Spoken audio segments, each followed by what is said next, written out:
இரண்டாம் உலகப் போர் வரலாற்றில் ஜெர்மானிய ஹிட்லரின் பாசிசத்தை முறியடித்தார் ரஷ்யாவின் ஜோசப் ஸ்டாலின்.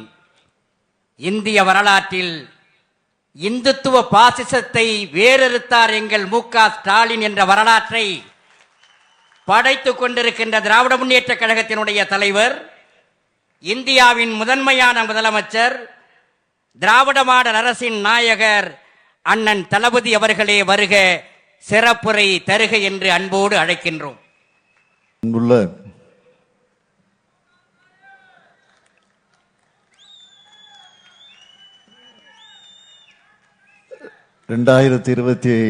ஆண்டினுடைய என்னுடைய முதல் நிகழ்ச்சி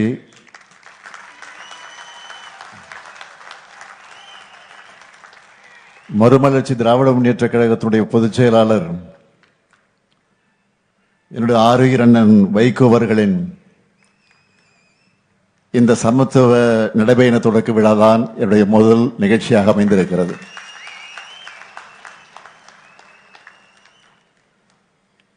இந்த நிகழ்ச்சியில பங்கேற்று சிறப்பித்திருக்கக்கூடிய மாண்புமிகு அமைச்சர் பெருமக்கள், நேரு அவர்களை, ரகுபதி அவர்களை, தம்பி அன்பில் மகேஷ் பொய்யாமொழி அவர்களை, மெய்யநாதன் அவர்களை,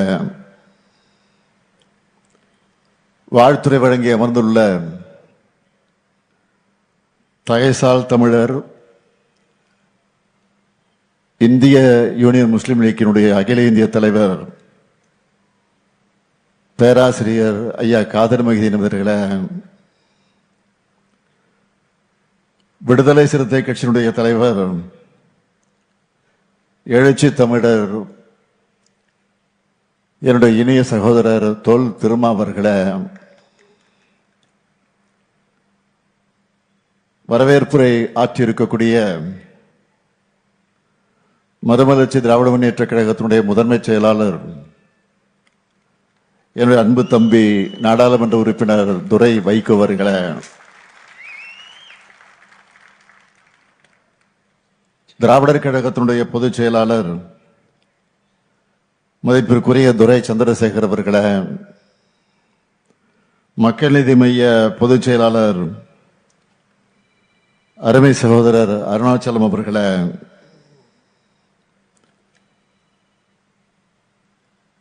நடைபயணத்தை என்ன காரணத்திற்காக நடத்துகிறோம் என்பதை உங்களிடத்தில் விளக்கி உணர்ச்சியோடு உரையாற்றி அமர்ந்துள்ள மறுமலர்ச்சி திராவிட முன்னேற்ற கழகத்தினுடைய பொதுச் செயலாளர் என்னுடைய ஆருயிர் அண்ணன் வைகோ அவர்களை, வருகை தந்துள்ள சட்டமன்ற நாடாளுமன்ற முன்னாள் இந்நாள் உறுப்பினர்களை, முன்னிலை ஏற்றுள்ள அவைத்தலைவர் அர்ஜுன் ராஜ் உள்ளிட்ட மதிமுக நிர்வாகிகளை, தோழமை இயக்கங்களை சார்ந்திருக்கக்கூடிய நிர்வாகிகளை, நன்றியுரை ஆற்றியுள்ள செந்தில் தீவன் அவர்களை, பத்திரிகை மற்றும் ஊடகத்துறை சார்ந்த நண்பர்களை, சமத்துவ நடைபயணத்தில் பங்கேற்று தன்னுடைய கடமையை நிறைவேற்ற இருக்கக்கூடிய அன்புக்குரிய தம்பிமார்களே, அருமை நண்பர்களே, உங்கள் அனைவருக்கும் என்னுடைய அன்பான வணக்கம். தன்னுடைய பொது வாழ்க்கையில தமிழ்நாட்டோட குறுக்கும் நெடுக்குமாக தன்னுடைய காலடி படாத இடமே இல்லை என்று சொல்லுகிற அளவுக்கு மக்கள் பிரச்சனைகளுக்காக நடைபயணம் செஞ்சவர் நம்முடைய அருமை அண்ணன் வைகோ அவர்கள். அவருடைய நெஞ்சுரத்தையும் ஸ்டாமினாவையும் பார்க்கும்போது அவருக்கு 82 வயசா அல்லது 28 வயசா என்று நமக்கெல்லாம் ஆச்சரியப்பட தோணுது. ஒரு இளைஞருக்குரிய வேகத்தையும் ஊக்கத்தையும் உத்வேகத்தையும் இன்னைக்கு அவர்கிட்ட நாமெல்லாம் பார்க்கிறோம். இளைஞர்களுக்கு நல்வழி காட்டிட, அதுவும் இளைஞர்களோட ஒன்று சேர்ந்து இந்த சமத்துவ நடைபயணத்தை தொடங்குகிற அண்ணன் வைகோ அவர்களுக்கு என்னுடைய வாழ்த்துக்கள், பாராட்டுக்கள். திராவிட இயக்கத்தை பொறுத்த வரைக்கும் காலந்தோறும் இளைய தலைமுறையோட நலனுக்காகவும் எதிர்காலத்தினுடைய நன்மைக்காகவும் அவர்களின் வளர்ச்சிக்காகவும் செயலாற்றிக் கொண்டிருக்கக்கூடிய இயக்கமாக நம்முடைய இயக்கம் இருந்து கொண்டிருக்கிறது. தள்ளாத 95 வயதில தளராம தொண்டு செஞ்சவர் தந்தை பெரியார் அவர்கள். தமிழ்நாட்டு இளைஞர்களுக்கும் பெண்களுக்கும் கல்வி உள்ளிட்ட எல்லா உரிமைகளும் பெற்றிட கிடைக்கணும், அதுக்கு சாதி மதம் உள்ளிட்ட தடைகள் அகற்றப்படணும், அது தகர்க்கப்படணும்னு தன்னுடைய இறுதி மூச்சு வரைக்கும் பாடுபட்டவர் தந்தை பெரியார் அவர்கள். அவர் வழிவந்த தலைவர் கலைஞர் அவர்கள் 80 ஆண்டு கால பொது வாழ்க்கைக்கு சொந்தமானவர். சர்க்கர நாற்காலியில உட்கார்ந்த வண்ணம் ஓய்வில்லாமல் உழைச்சார். 16 வயசுல மாணவநேசன் பத்திரிகை ஆரம்பிச்சு இளைஞர்களோட உறவாடிய அவர் 89 வயசுலயும் பேஸ்புக், ட்விட்டர்ல இளைஞர்களுடைய அரசியல் பண்ணார். அப்படிப்பட்ட திராவிட இயக்க யூனிவர்சிட்டியில படிச்சவர் தான் அண்ணன் வைகோ அவர்கள். ஏன், இந்த ஸ்டாலினும் அதே யூனிவர்சிட்டி மாணவன் தான். அண்ணன் வைகோ அவர்கள் தலைவர் கலைஞருக்கு பக்கத்திலே இருந்து அரசியல் கத்துக்கிட்டவர்.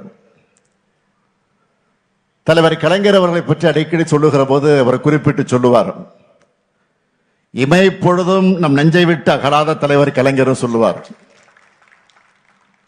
அவரே குறிப்பிட்டார். அப்படிப்பட்ட தலைவர் கலைஞர் அவர்கள் மதுரையிலிருந்து திருச்செந்தூருக்கு நீதி கேட்டு நடைபயணத்தை நடத்திய நேரத்தில்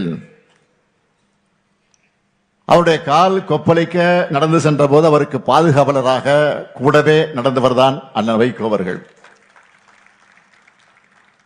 இன்னைக்கு தேர்ந்தெடுக்கப்பட்டிருக்கக்கூடிய இளைஞர் படையோடு சமத்துவ நடைபயணத்தை நடத்துகிறார். இந்த நடைபயணத்தில் பங்கேற்கக்கூடிய பலரையும் நேர்ல அவரே தேர்வு செஞ்சிருக்கிறார். அது எப்படி தெரியுமா?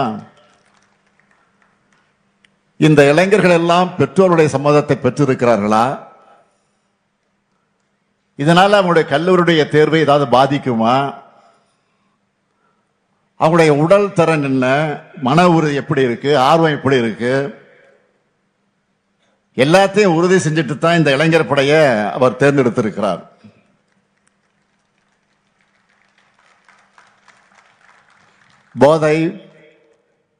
போதைப் பொருள், அந்த போதைப் பொருளின் ஒழிப்பு,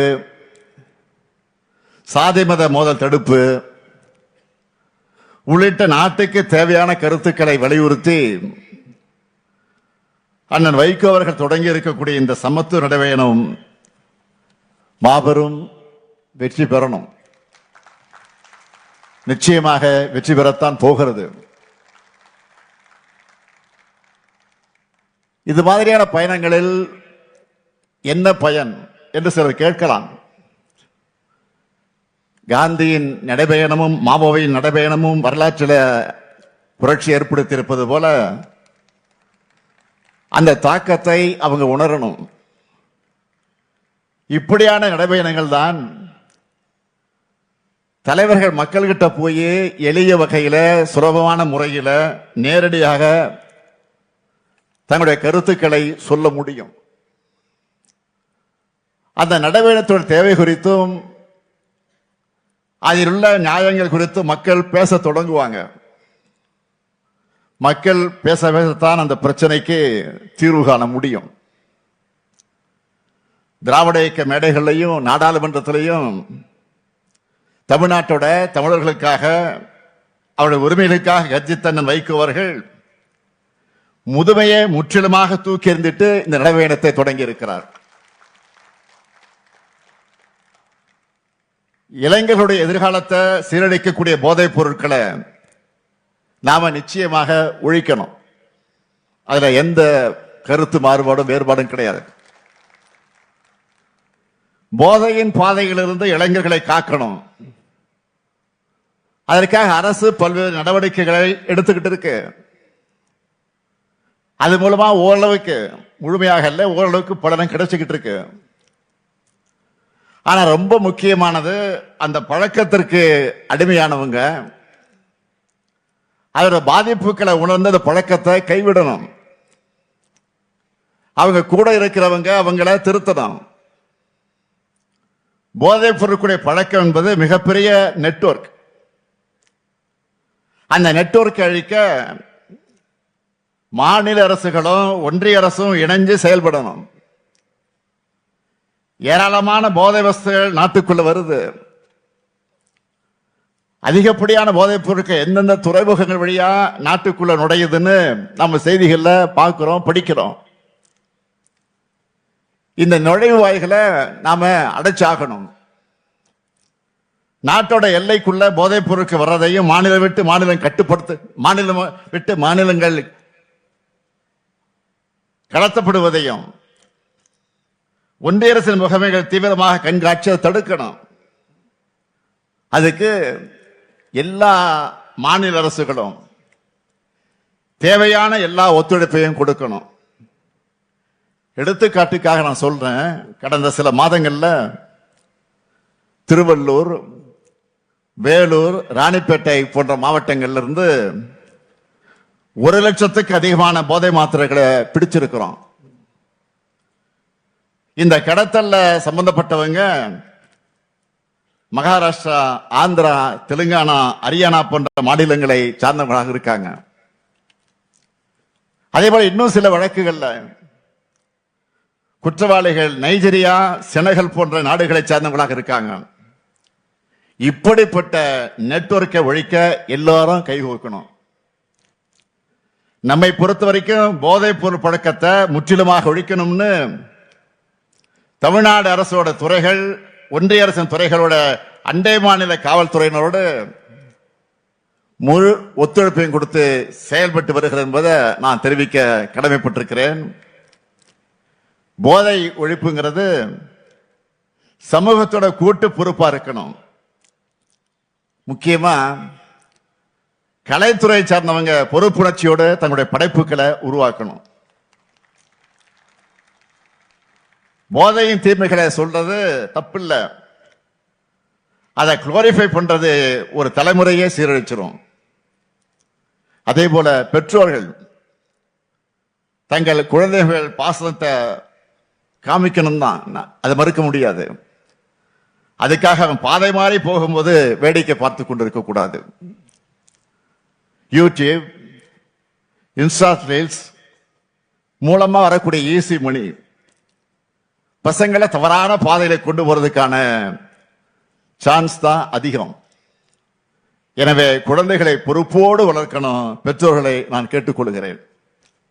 முக்கியமா அம்மா, அப்பா, அக்கா, தங்கச்சின்னு வீட்டில் இருக்கக்கூடிய சொந்தங்கள், நம்ம வீட்டு பசங்க வழி தவறி போகாம இருக்கிறத கண்காணிக்கணும்.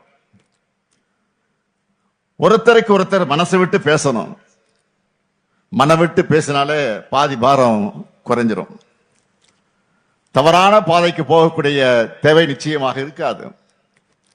அதேபோல் ஆசிரியர்கள், சமூக வலைதள பிரபலங்கள் எல்லாருமே போதைப் பொருளுக்கு எதிரான விழிப்புணர்வை தொடர்ந்து பரப்பணும்னு நான் கேட்டுக்கிறேன். அடுத்து, இன்னைக்கு நாட்டில் நிலவக்கூடிய முக்கியமான பிரச்சனை என்றால் அது சாதி மத மோதல்கள் தான். ஒன்றிய அமைச்சர் உள்ளிட்ட பொறுப்பில் இருக்கக்கூடிய பதவிகள் இருக்கக்கூடியவங்களை இப்ப வெறுப்பு பேச்சுக்களை பேசியும் இரு பிரிவினருக்கிடையே மோதலை தூண்டுகிற விதமாக செயல்படுவதை பார்க்கிறோம். தனிப்பட்ட முறையிலான நம்முடைய கொள்கைகளுக்கு நம்ம இந்திய நாட்டை ஒருமைப்பாட்டை அமைதியை சீர்குலைக்கக்கூடிய ஆசாகார வேலையை அவங்க ஈடுபட்டு இருக்காங்க. நாட்டில் இஸ்லாமியர்கள், கிறிஸ்துவர்கள், ஆதிதிராவிடர்கள், பிற்படுத்தப்பட்ட மக்கள்னு எல்லாரும் அச்சத்தில் வாழக்கூடிய ஒரு நிலைமை இன்றைக்கு ஏற்பட்டிருக்கு. இப்போ அண்மையில் நடந்த கிறிஸ்துமஸ் சமய விழா நடந்துச்சு. அந்த சமயத்தில் நாட்டில் பல்வேறு இடங்கள் நடந்த தாக்குதலை பற்றி எல்லாருக்கும் தெரியும்.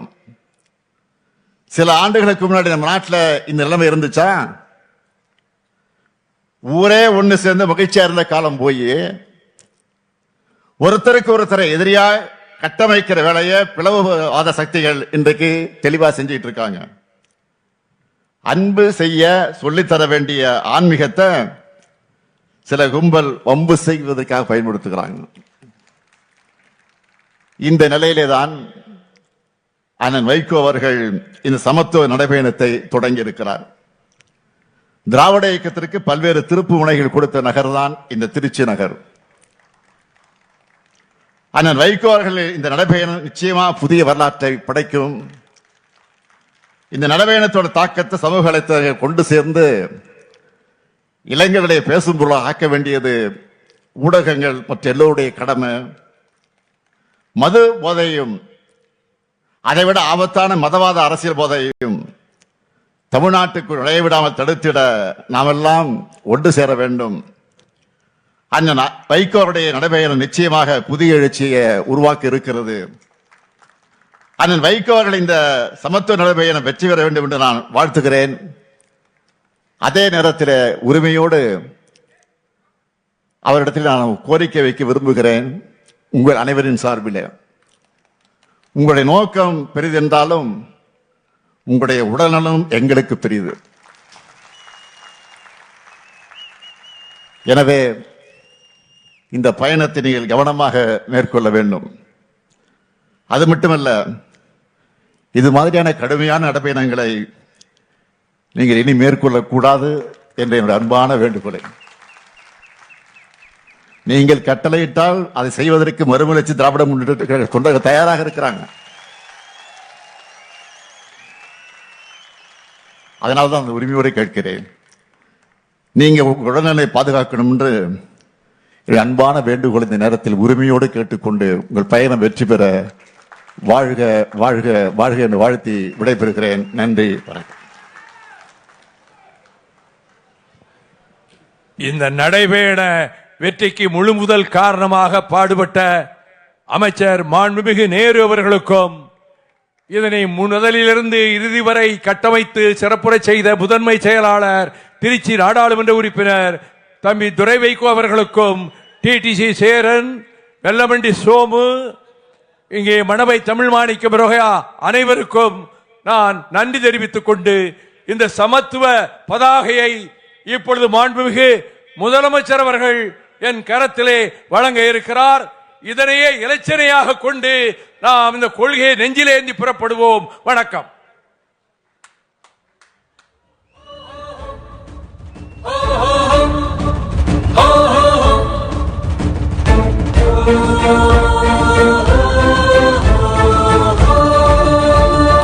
அகர முதல அரபியல் அவர் ஆளுகின்ற அரசியல், அகர முதல அரபியல் அவர் ஆளுகின்ற அரசியல், உயர உயர எழுகிற அவர் ஆளுமையே அரசியல், உயர உயர எழுகிற அவர் ஆளுமையே அரசியல், அதிர அதிர மொழிகிற அவர் வாய்மையே அரசியல், உதிரம் உதிர உழைக்கிற அவர் ஊழியமே அரசியல், எதிரி நடுங்க உதைக்கிற அவர் வீரியமே அரசியல், எதிரி நடுங்க உதைக்கிற அவர் வீரியமே அரசியல். வைகோ வைகோ வைகோ வைகோ வைகோ